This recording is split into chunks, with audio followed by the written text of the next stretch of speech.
बाबा जब शिरडी में थे उनके पास बहुत सारे भक्त आते थे। एक भक्त थे ज्योतिन्द्र तारखड़।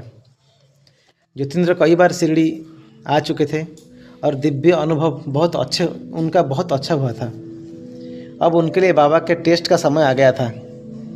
बाबा उनको सांसारिक टेस्ट करना चाहते थे।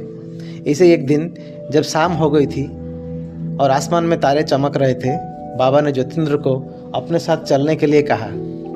यह एक अजीब बुलावा था क्योंकि बाबा उस समय द्वारकामाई में कभी नहीं निकलते थे।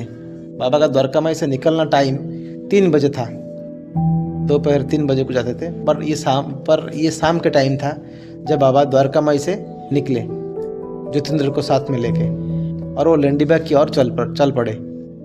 और फिर वो लेंडीबाग के पास नदी के किनारे, उस वक्त एक नदी था वहाँ पर लेंडीबाग के किनारे, जो कि अभी नहीं है। तब तक बहुत अंधेरा हो गया था और आसमान में चांद निकल आया था। तब बाबा ने ज्योतिन्द्र से कहा कि वो उसे कुछ दिखलाना चाहते हैं, अच्छा चीज़ बाबा उसे दिखलाना चाहते हैं। इसलिए ज्योतिन्द्र हाँ भरा। तो ज्योतिन्द्र बहुत खुश हो गए क्योंकि उसे बाबा से एक खास पर्सनल, जैसे उनका पर्सनल कनेक्शन था, मतलब बाबा उसको बहुत चाहते थे।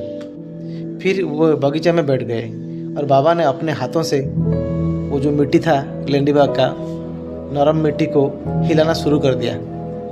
फिर उन्होंने ज्योतिन्द्र से मिट्टी में देखने को लिए बोला। मिट्टी को वो खोद लिया और वहाँ से देखने के लिए बोला। ज्योतिन्द्र ने जवाब दिया, बाबा मुझे कुछ दिखाई नहीं दे रहा है। बाबा ने फिर वही बात दोहराई कि ज्योतिन्द्र दूसरी बार उस जगह को देखो, अच्छी तरह से देखो उसमें क्या निकल रहा है।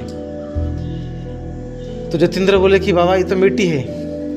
तो बाबा ने बोला फिर तीसरी बार, अरे ज्योतिन्द्र अच्छी तरह से वो मिट्टी के अंदर देखो वहाँ पर क्या रखा गया है। तो ज्योतिन्द्र ने जब तीसरी बार देखने के लिए कोशिश किया तब वो उसको कुछ चमकदार मेटल दिखाई दिया, वहाँ पर चमकता रहा था।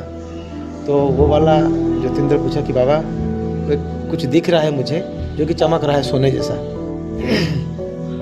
तो बाबा ने बोला, भाई वो मेटल सोने का है, वो सोने के अलावा कुछ नहीं है, और तुम जितना चाहे ले लो।